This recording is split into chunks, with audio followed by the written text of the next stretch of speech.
1, 2, 3, 4, 5, 6, 7, and this is the Sourceseeker Hour. I'm your host, Baruti Carl Alexander. This is our 51st episode. 51st episode from the beginning. We have one of our frequent guests, Dr. Napoelean Higgins, and we have some new guests, Sister Natasha Miller and Reverend Kalonji, and our subject is recovery and a higher power. What does that mean? Recovery and a higher power. I'm going to share a little bit. All my life, I have dealt with different things. You can call them depression. You can call them just not understanding. I was a kid who was smart, but I was also an introvert who wanted to be an extrovert. What I know also is that we, especially as Black people, if we can get our own mind together and not, because we have something, we have a declaration of Black inferiority, and we have an acceptance of Black inferiority.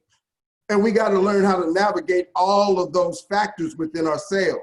And if we can get there, it doesn't matter what anybody else does to us, we can find a way to overcome that. So that's the vein in which this show is brought to you on the Sourceseeker Hour, our 51st episode. And at this time, I would like our guests to introduce themselves. I'll start with Reverend Kalonji.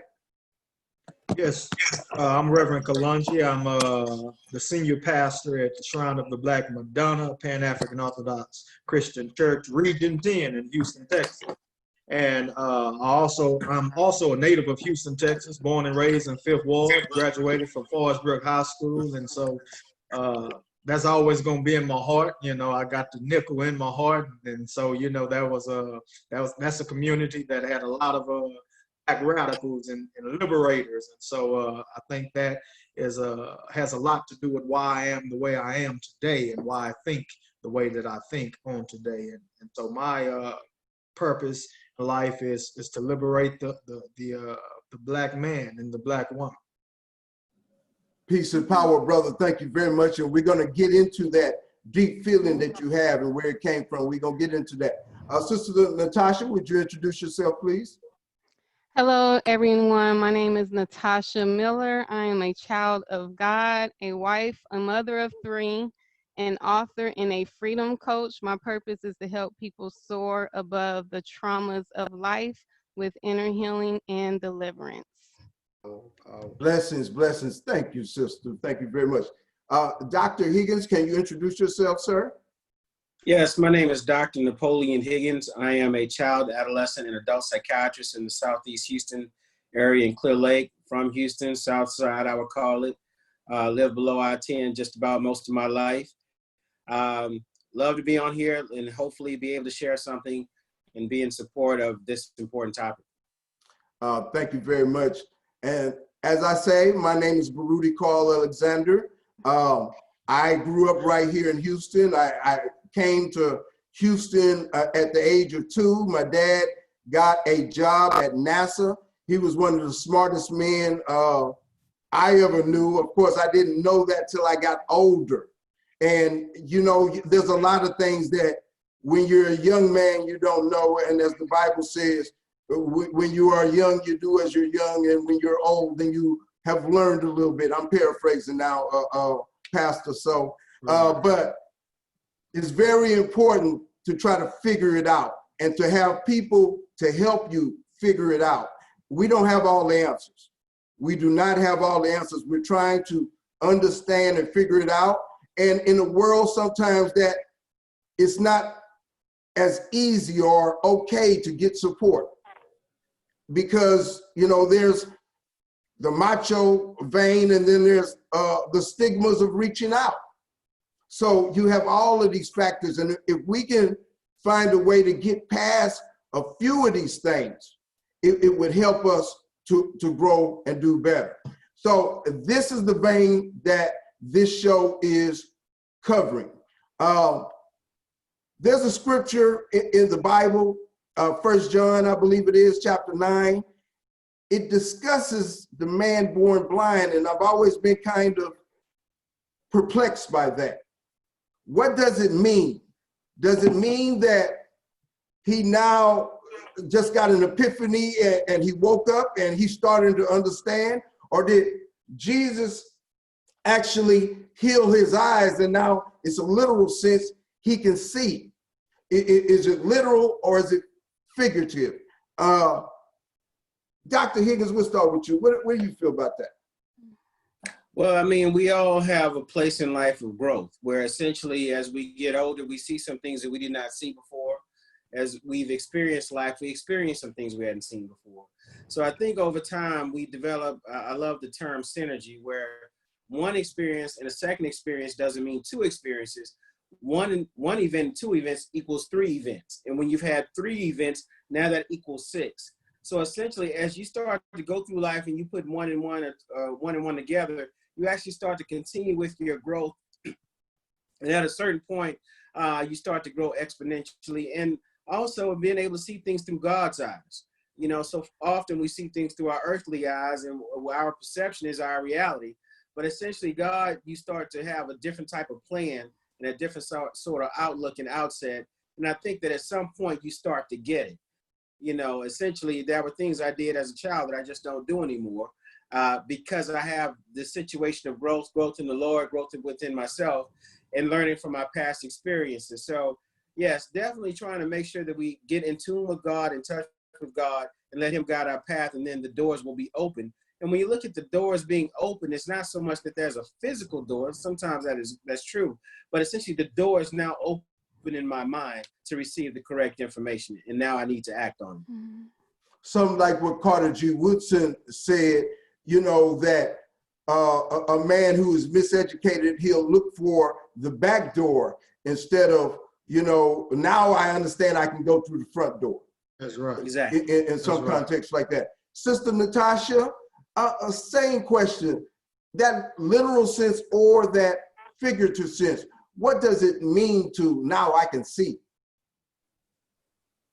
Initially, I think of how one can be first blind to their self-purpose and the tangible presence of the living God, to now having a full awareness thereof due to an awakening encounter. And for me, I could actually give that as part of my testimony. I came to the Lord my sophomore year in high school. I was attending a traditional Baptist church when I first accepted Christ as Lord and Savior.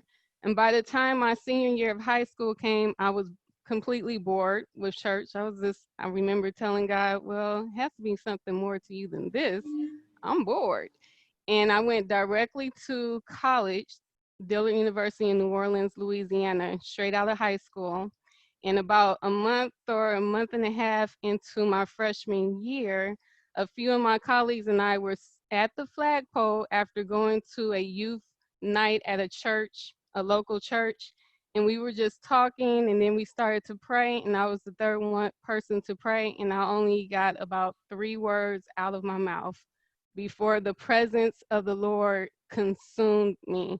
And I was totally oblivious to what was going on, but my colleagues was like, Natasha, that's the Holy Spirit. Receive him, receive him. They were just coaching me to receive the presence of God in that moment. And I remember saying, oh my God, Jesus is not dead. He is alive. He is risen, because that was my first encounter with the resurrected power of Christ Jesus that's in the form of the Holy Spirit. Now that took that belief from a place of intellect, by knowing that by faith, because I read and I learned that in the Word of God, by knowing that by a personal encounter. And it was a moment that this positioned me in a place where my faith could not be shaken from that point forward. I'm a Hurricane Katrina survivor. I'm a survivor of homelessness after graduating from college, getting married, baby number 1, pregnant with baby number 2, 10 months homeless. And no matter what trials and tribulations came in my life after that point, I did not deviate from my faith because I had that encounter with God, knowing that He's with me even in those moments, in those darkest hours where I don't feel that He's with me. But I know that I know that I know that He is because of that experience. And so that's my testimony in regards to your question. Now, thank you very much. I have a little bit of a follow-up though, if you will allow. You got to that spark, that ever increasing light that helps you to go to another part of yourself. How can we share that light with other people? Because they may not have, everybody's different, and our experiences help make us, but how can we find a way to share that light a little bit more? I honestly don't try to find ways to share that light. I believe me operating from a place of my authenticity automatically shares that light, because everyone is looking for the freedom to be who they are, where they are in their process. And so that's my whole purpose when I encounter people, is showing up as a safe space for them to be just that. And then whatever transpires with that encounter, that conversation, I just let the Lord flow through that. But that's my whole desire. That's my whole purpose wherever I go, is to be a safe space so people can be who they are in that moment and really feel loved, embraced, heard, validated, comforted, encouraged, edified, whatever that need is in that moment. I can meet that need because I have no type of expectations for them to be anything else other than themselves. Powerful. Yes, ma'am. Awesome. And we can see your light and we can feel your light. Blessings, sister. Blessings very much. Reverend Kalonji, the same vein of question, the same vein of thought. What did the Bible mean when it said, now he sees? You know, Brother Baruti, it's a matter of understanding the Bible and understanding that something can be both figurative and literal at the same time. We just need to know how to put it into its proper context. I believe earlier you was talking about how you saw your father and what you recognized in your father as you got older. You was able to see something else that you did not see when when you were a child, and that reminded me of Paul in 1 Corinthians 13 saying, when I was a child, I thought as a child, I spoke as a child, I understood as a child, but when I became a man, I put away childish things. And that's a figurative statement to be bring clarity to this idea that there are some stages in our lives when we are blind to certain things that are actually taking place or going on, blind to the solutions that we can apply in our lives that will change or solve the problems that we have. We can be blind to some of the atrocities that we're committing ourselves. We can be blind to so many things in life, and that light bulb or that enlightenment does not come until you come into contact with the word. You know, and that word is intelligence. It can be information. It can be anything that gives you the ability to see what you could not see previously. And so when the blind man says, all I can say is that I was once blind, but now I see, I believe that's a declaration to the idea that there was a transformation that took place in this man's life. And that transformation came by him encountering the word of God, which was Jesus Christ, who came in the fashion of the intelligence of God. And I think that's what consciousness is all about. You know, consciousness is about having the ability to see what you could not see when you were unconscious. And so it can be both figurative and literal. It's based upon the context that you put it in. Are we talking about this man's physical eyes, or are we talking about the ability of his spirit, his mind, to have now the idea of seeing something that he could not see, or he believed that he could not see previously before he encountered Jesus. And so I think consciousness is the key context to blindness and unblindness. Thank you, brother. Thank you very much. This thing about recovery and trying to better yourself, it's a constant struggle. It's a deep thing, and there are people that have everything and still commit suicide. Anthony Bourdain, everybody know who he is, correct? Mm-hmm. He was on the CNN show. He traveled around the world with his TV show, and he still committed suicide. I mean, and everyone says they have some connection. Is it true that they don't really have a connection, or is it a false connection? What I'm asking is, where is that place where the connection of God can connect with the fallacy of man? Is it only a personal thing? What do you say about that, Dr. Higgins? Well, you know, the thing is that you never know what's going on in someone's individual personal life. So, I mean, it seemed like Anthony Bourdain got to travel around the world, got to eat the finest of foods, the different type of foods, experience multiple people's culture, you know, the ability to meet with multiple people who are very important all around the world. It seemed like to be the dream job. But your outward appearance is not always what's going on inwardly. And you never quite know what an individual is going through in their life, what their childhood was like, or what is going on right now. So often when you see a person commit suicide, the most common the most common symptom of suicide is a sense of hopelessness. So food, money, travel, people don't necessarily take away that sense of hopelessness that many of us can actually see. You know, I've known some good Christian folk who've committed suicide before. So the thing is that you can experience hopelessness even within your walk, but also understand that, you know, there is a component of mental illness that is, you are mentally ill. I know people who will develop thoughts of hurting themselves or severe depression, and they will say, I have absolutely nothing going on right now that should cause me to feel bad or feel sad or feel down.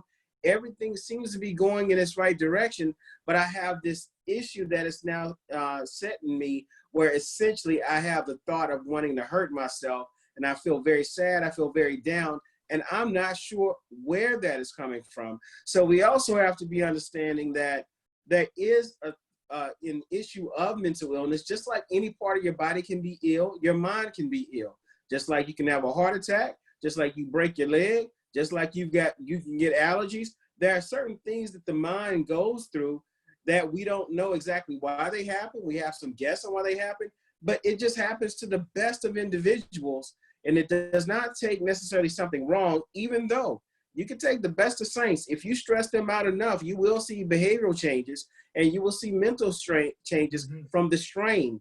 Understanding that we are not perfect, that essentially, as they say, pressure will bust a pipe, and you can have the strongest beam on a building, but if you put too much pressure on that beam, you know, it can give as well. So it's important to make sure we understand that, from my standpoint, that if a person does have a mental health issue, it's important to get the help. And I always tell folk, God works in the physical and the spiritual.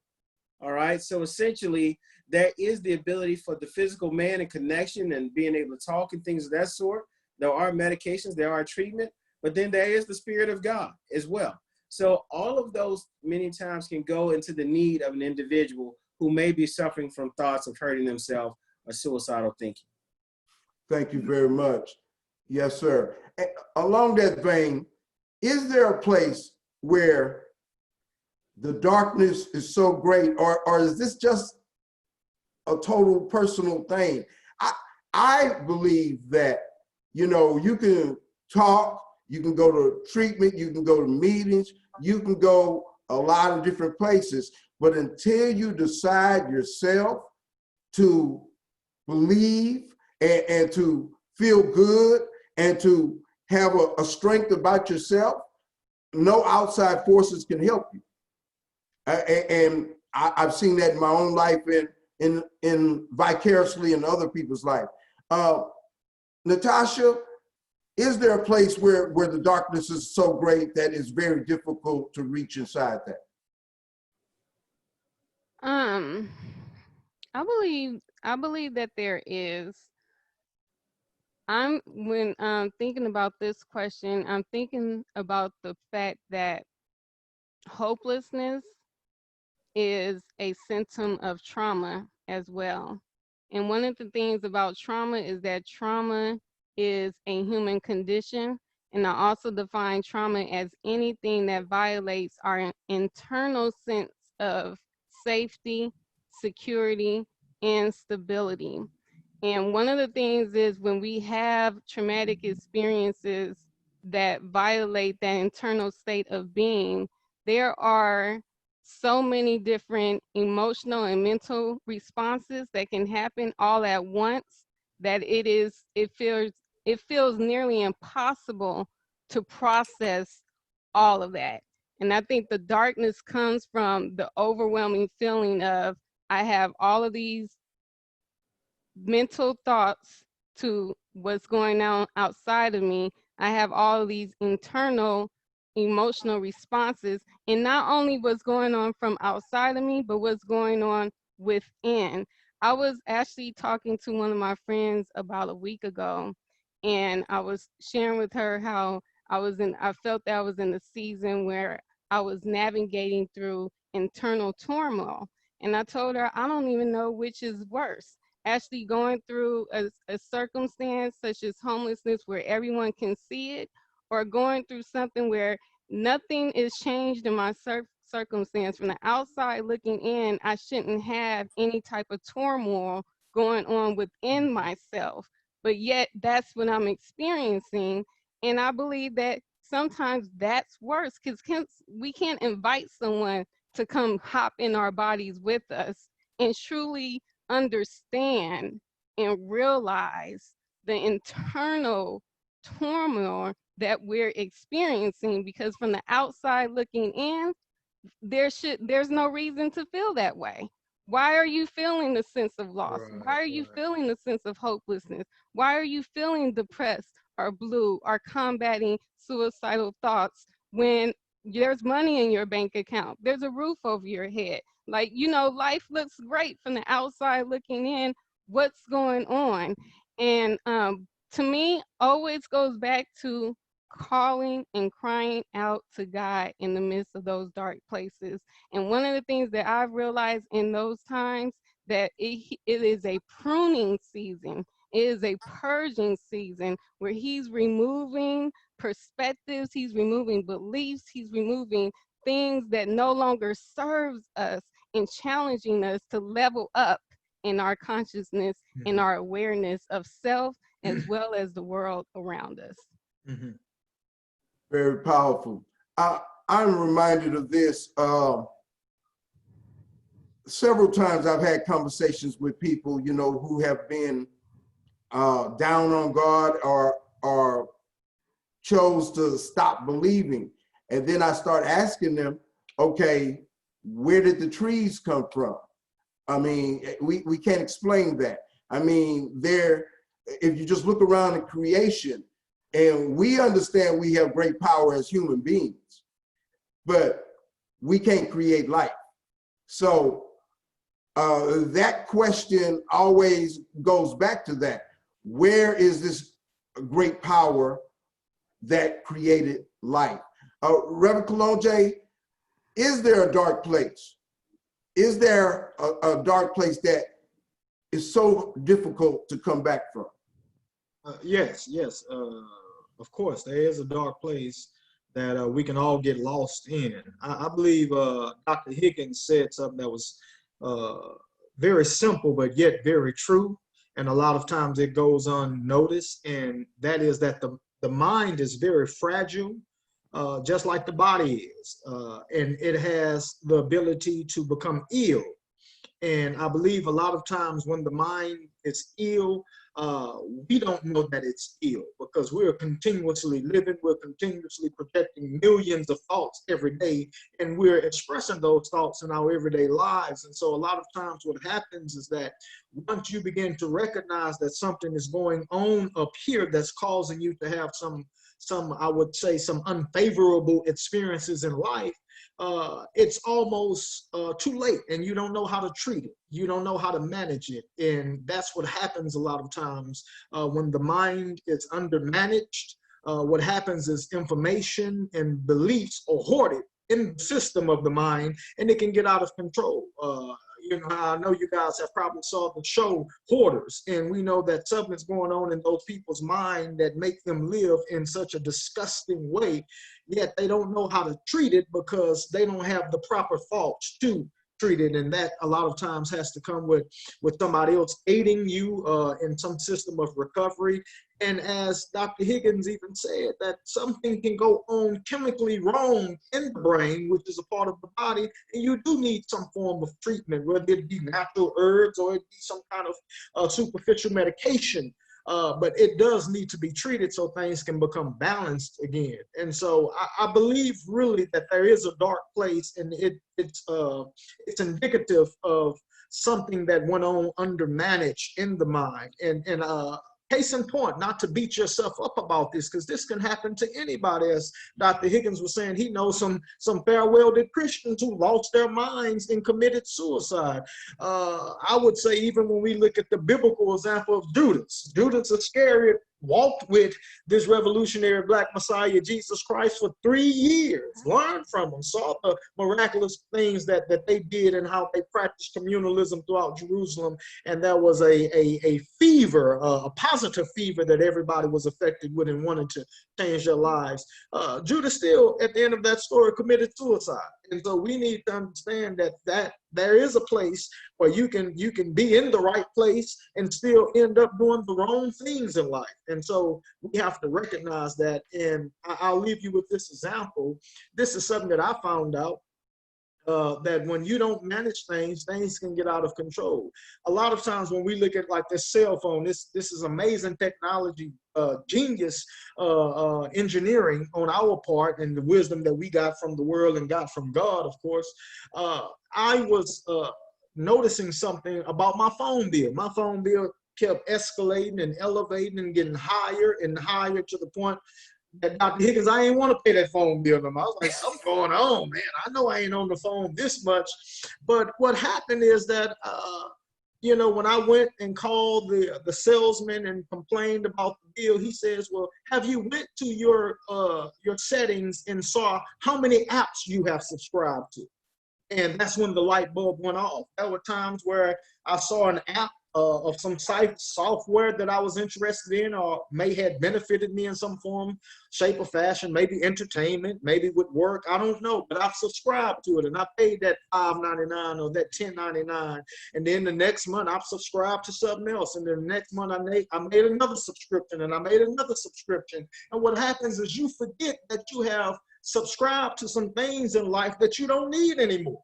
And you forget to throw them out. You forget to hit the exit button or cancel that payment, and you're still making payments to that subscription even though you don't need it, and it uses up space. Not only does it use up space, but it increases the toll that you have to pay. And what happens is you begin to receive some bills and you may not have the funds to pay those bills. And I do believe that is due to a lot of times unnoticed subscriptions that we made. And I believe Sister Natasha was saying we can't invite anybody into our bodies, but I believe what happens is that we subscribe to other people's thoughts or other people's ideas about life, and we begin to model ourselves after those things. And after doing it so long, we can't manage, you know, these thoughts anymore, and we have a system crash.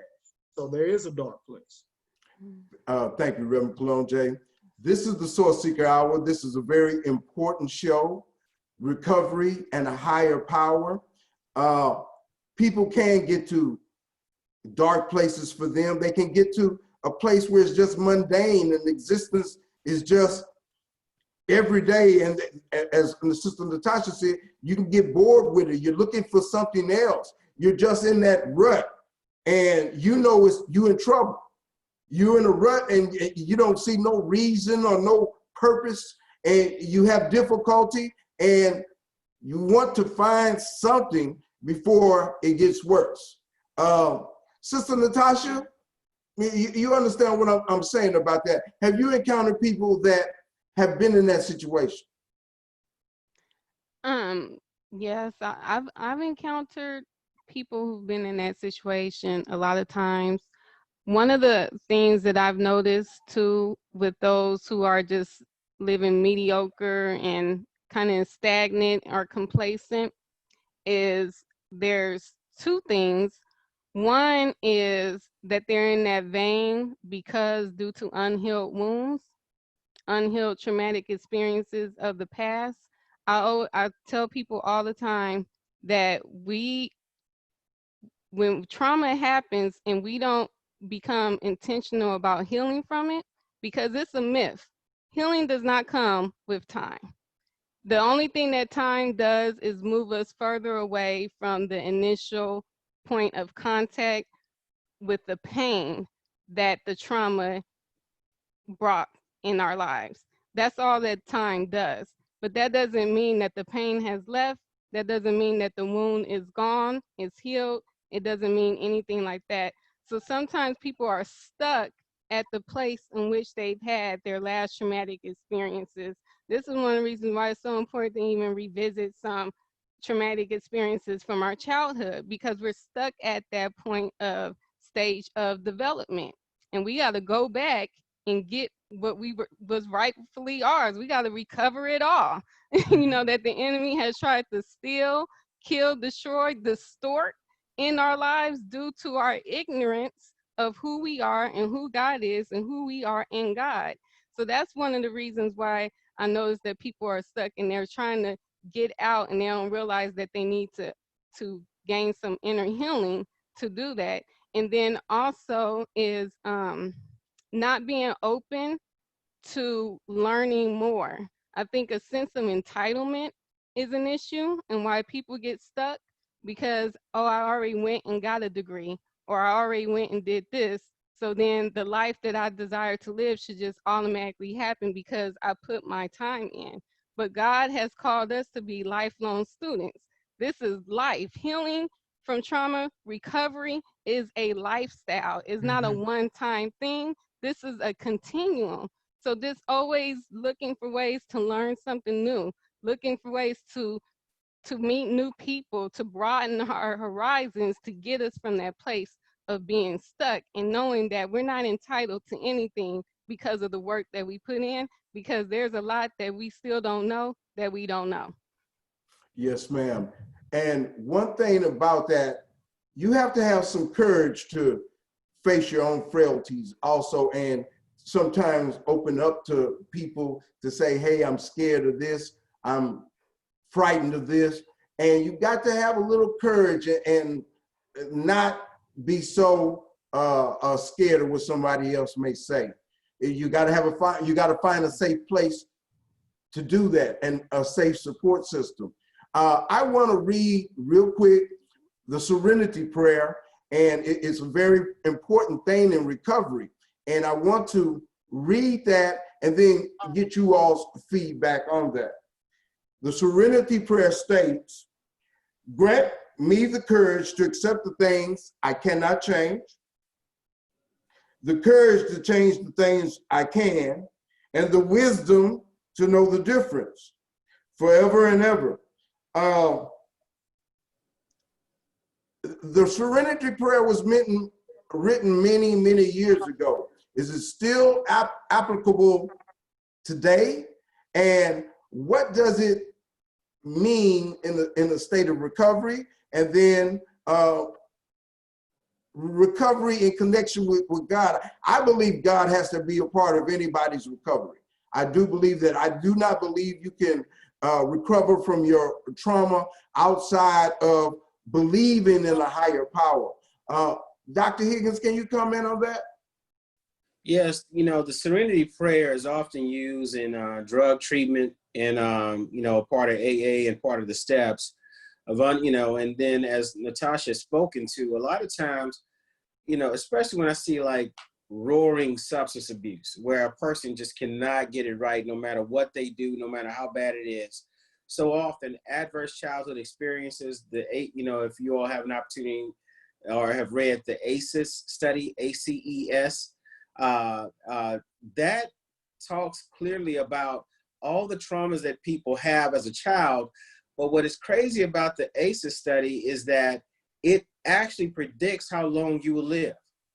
Your childhood trauma has a direct correlation with how long your life will be. And that's how powerful those things, how powerful it is to know what happened in your childhood, but also how powerful it is to know that you need to let some things go. So the power, you know, having that power to know what you cannot change the past, but having the power to understand what you can change about your current and your present to live a fruitful and loving and careful and giving life. So the serenity prayer is quite powerful. I see it in many different places, and using that as an understanding of where have I been, what has happened, where I'm at now, and what can I now do about it. And that has a lot to do with recovering, be it substance abuse, childhood trauma, I don't know, recovery from finances or a bad relationship, you know, growing spiritually in God and the word itself. All of that understanding, that knowledge of self is something that Imhotep wrote on every pyramid, was the builder of the pyramids and father medicines. Know thyself. You got to know you and know what's going on with you before you can grow and do for yourself and do for others. And I want to comment on that so much of our history in America has been a state of being under attack to a certain extent. Our mind, you know, early on when we were brought to this country, there was a declaration of inferiority placed upon us. Yeah, and what I would add, Go ahead, sir. Is that, as it says, know what you cannot change, but you've got to know. You've got to know your history. You know, because a lot of people, you can't change what you don't know when you don't know what happened. So essentially, you got to know before, you got to know what you can't change, and you got to know what you can change. So that takes a lot of in-depth knowledge, history, and understanding.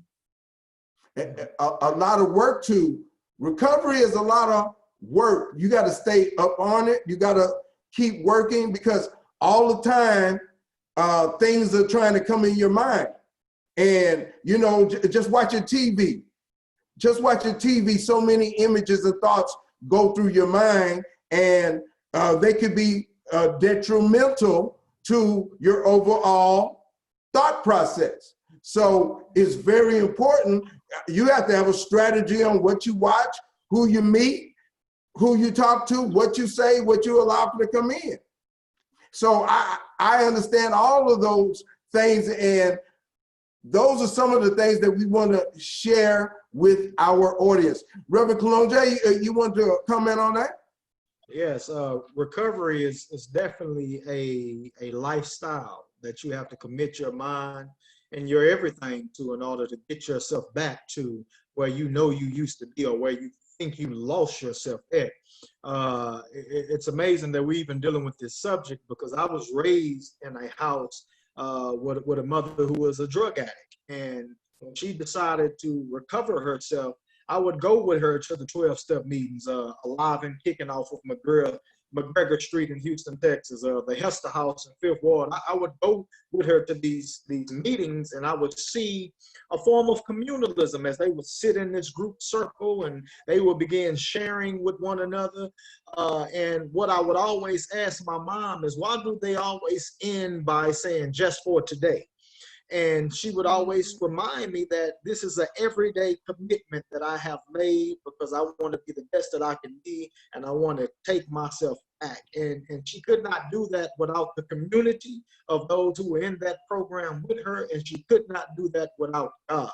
And so you definitely need your community. You need somebody to be behind you, somebody to sponsor you, and you need God. You need God to restore your mind. And so recovery is extremely important in the Black community, because we, to a certain extent, while we may not all be alcoholics or narcotics abusers or gamblers or have lost ourselves when it comes to physical desires, one thing that we all have been affected by is that we've been stripped of our culture, and we are the descendants of slaves. And so, as Sister Natasha was saying, healing does not come with time, because we are out of American chattel slavery 400 plus years, and yet Black people are still traumatized, and we're dealing with the genetic injuries that occurred to us when we were held in a captive state, and we are trying to resurrect ourselves and bounce back. And I believe that you cannot do that without God. And so the church is extremely important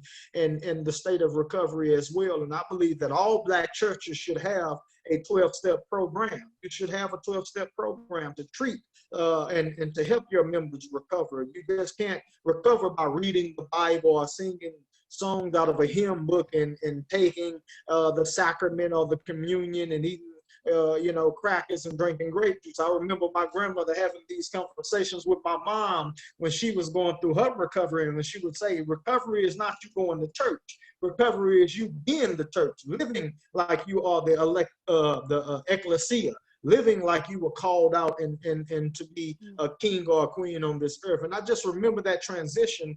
And now my mom, at the age of 66, she runs a drug rehabilitation center here in Houston, Texas, called Cheyenne Center. So not only did she recover, and she has over 26 years of recovery, she went and became a drug counselor to help brothers and sisters recover themselves from substance abuse and alcoholism as well. And so we have to treat addiction. And I would just add that addiction comes from this idea of wanting to escape. It's escapism.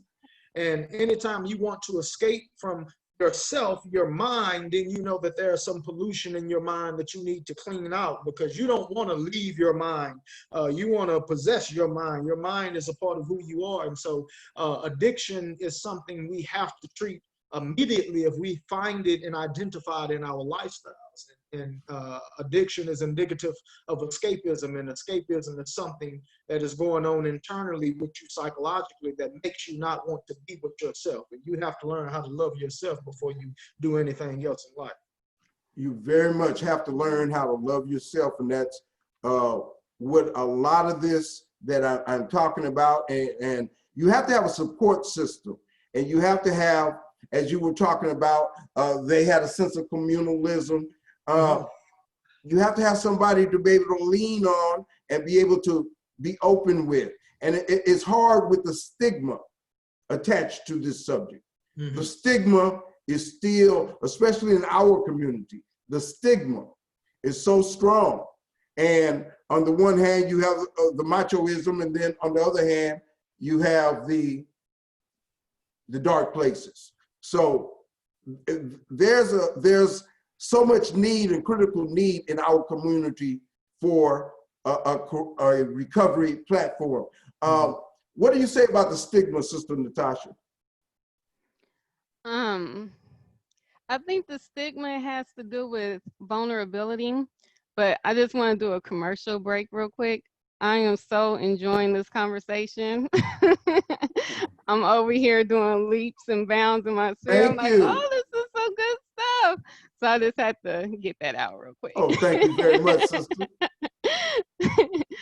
But I think the stigma has to do with our perception of being vulnerable, and that vulnerability doesn't necessarily mean that you're weak. It actually is an indication that you're strong, that you have the courage, the bravery, and the strength to communicate those vulnerable things, those pain points that's beyond the anger or the frustration, but those pain points, those fears, those emotions like I feel alone, or I feel unheard. I feel like no one loves me. Just being vulnerable with those things. I tell people all the time, we always quote that Bible verse, the prayers of the righteous availeth much, but we don't ever start at the beginning, because it says first confess one to another, then the prayers of the righteous, your sins and the prayers of the righteous avail much. So we have to be brave enough to be vulnerable, to even release those insecurities, those pain points. So then that welcomes people to actually come along and support us. That opens the door for someone to come and be that community support that we need, to be that strength in the area that we're weak, because we were open and willing to be transparent with our vulnerability. And if we're able to do that within ourselves first, I think that will release the fear of how others will respond to that transaction. If I'm open, I'm naked before God, and I'm just keeping it all real with myself, then I just use wisdom, and I'm more willing to open and share that with someone that God leads me to have that conversation with, because I was first okay with the junk in my own trunk. So now their reaction or response to it is no, it doesn't matter, because it's all about me being free from that, so I can overcome and so I can move on from that place. Oh, thank you very much. Dr. Higgins, can you talk about that sigma, excuse me, sigma on my mind, but the stigma of that person that, you know, he knows he needs help, but he's so afraid of what everybody else would say? Yeah, well, you know, the stigma of knowing and need help is something that you can see in all communities, but especially the Black community. There's such a lack of knowledge of information about, you know, self, such a lack of knowledge about mental health, and then also we take in some of those issues from slavery, where essentially the pains of slavery and the need to put a different face on, you know, essentially the need to smile, the need to act as if I have some manhood left to myself, the issue of, you know, having to hide our vulnerabilities in front of others, you know, essentially being, you know, from that slavery standpoint of I don't own myself, I don't have, my wife does not own herself, we don't own each other, we don't own our kids. So those beatings and that lack of self-respect that comes from that poor situation that has been served down generation by the generations now sits within you, and that need to be able to hide that and not show the pain.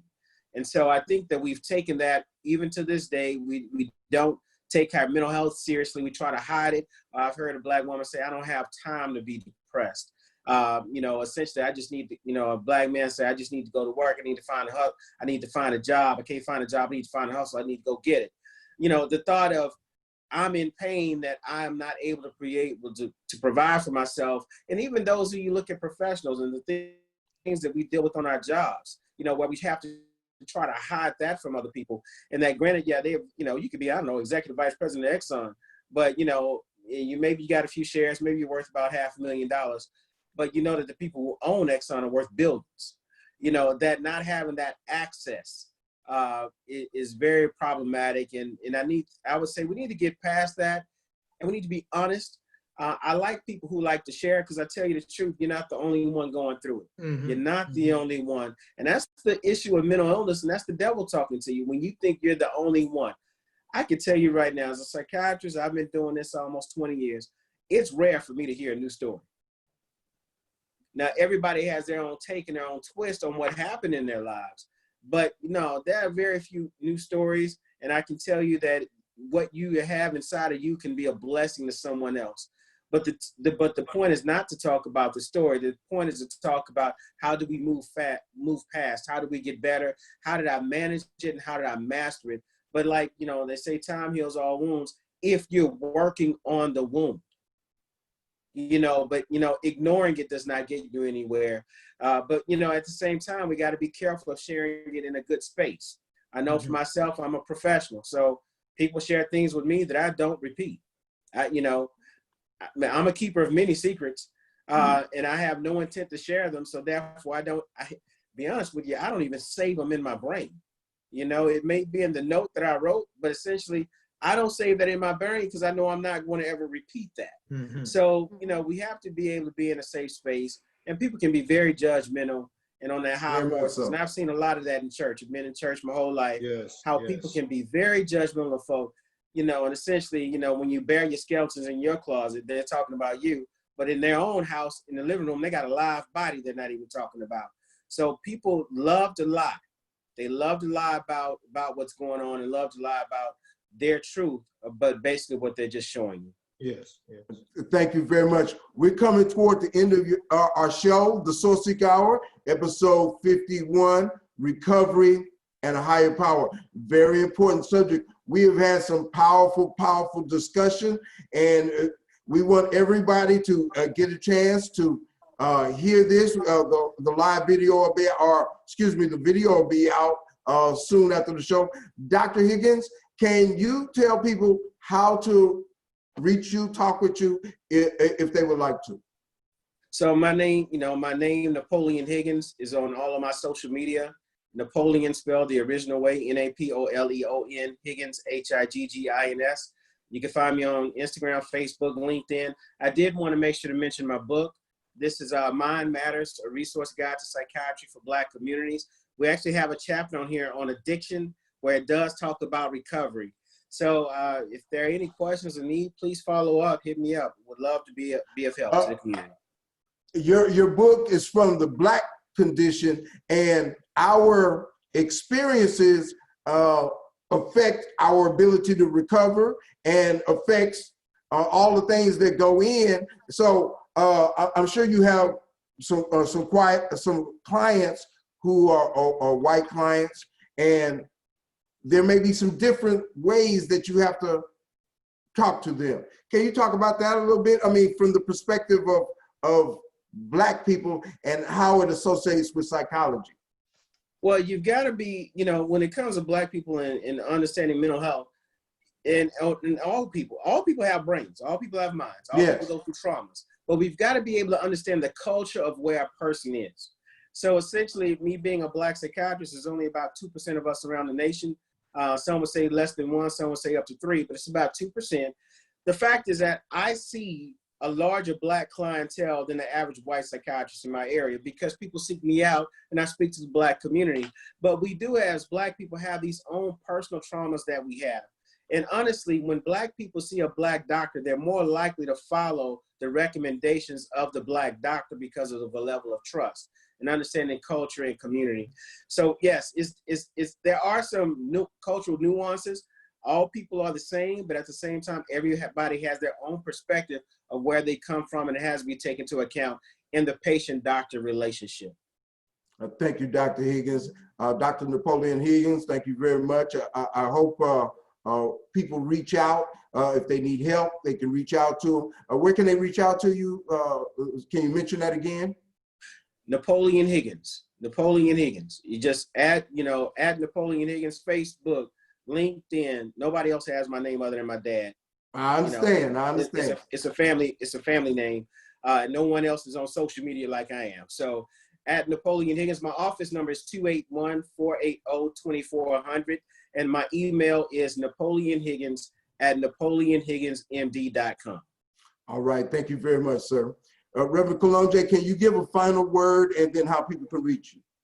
Right. I would say that just wanting to add something to this idea of this stigma around or regarding recovery. And I believe if there's a negative stigma regarding recovery or 12-step programs, that stigma comes from ego. That comes from an egocentric mind. And ego deals with the isolated part of psychology.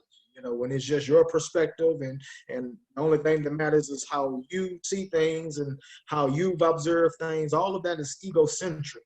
And, that has to be done away with because we're not to be just egocentric. Man is not meant to just be an individual. When God created us, he created us to be paired beings. You know, I believe even in the creation account of the Bible and that particular myth, when you're dealing with that, the first thing that God said when he created his man Adam is that it's not good for this man to be by himself. I shall create for him a helpmeet, somebody who's suitable to be his companion. So companionship should be able to disregard that stigma and eliminate that stigma, because we all need some form of recovery in our lives. And if we don't need it, we will need some form of recovery at some particular point in our lives. And so communalism is the key to casting away some of these superstitions that we have, negative superstitions about treatment. And I just find that incredible that a person would pass a negative stigma on recovery. That's just very true, though. Yeah, that's just amazing that somebody would do that in such a negative way, because we all need recovery. We have to have recovery in our life. That's a cyclic process, and no matter what you do or how good you are, there's going to be something that you're going to come into that's going to cause for you to have recovery. My wife and I, we just lost our baby 2 months ago. And so I was looking at nature and dealing with just that experience. And the first thing that I saw when we made a complete observation of ourselves and our emotional state is that we needed recovery. That happened, and even though people called and people prayed for us and we said that we were all right, we still needed recovery. And there are steps to recovery, and you have to go through those steps because there are principles to getting yourself back where you need to be in order to be balanced. And so I just want to leave that with the audience this evening. And if you want to reach me, you can find me on Facebook, social media outlets, as well as Instagram. My Facebook is my name is Kalonji JK. That's Kalongi JKEJIKE. And you can also reach me by email. My email, I still have my traditional name. I don't want to call it a slave name. My mama will jump on me, but it is a European name. But it's Courtney.Jones. That's COURTNEY.Jones, number 24 @yahoo.com. And please come and visit with us at the Shrine of the Black Madonna. We host services, internet live services every Sunday at 10:30, and you can find us on Facebook at Shrine of the Black Madonna Pan-African Orthodox Christian Church. Blessings, brother. Thank you very much. We'll talk some more afterwards. Sister Natasha, give us our final word and how people can reach you. They can come to Freedom International, Freedom from Trauma. I'm sure of that, and tell us whatever you would like to as your final word. I really don't have any final words. I think everyone closed it out great. So I don't want to just add anything on just to add anything on. But my final words is just thank you for the invite. I really enjoyed having this dialogue with you all. It was very enlightening, informative, and empowering. And so I hope the viewers receive something that they could take away and actually apply with to their lives. Ooh. Thank you very much. And this is the Sourceseeker Hour. We come to you every Thursday at 6 p.m. Next Thursday will be Conspiracy Theories of COVID-19, hosted by Bishop George Sanders. The following week will be the new influences on American music and culture. I will host that. September 3rd coming up. Well, let me say August 27th, we will have a new episode on the Sourceseeker Hour, Black Sources with Pam. Our emeritus member, Pam Ballard Hicks, will be hosting that. And then September 3rd, this series will continue Brighter Light with Yearning for Love While Battling Despair. All those coming up on the Sourceseeker Hour. This has been a great show. This is a subject that we can continue, and down the line, we may be able to chance to continue this, and I would invite all of you back for that. This is the Sourceseeker Hour. I'm your host, Baruti Carl Alexander. I thank my guests for joining us. We'll see you next week with another version of the Sourceseeker Hour. Thank you, everybody. Have a good evening. Thank you.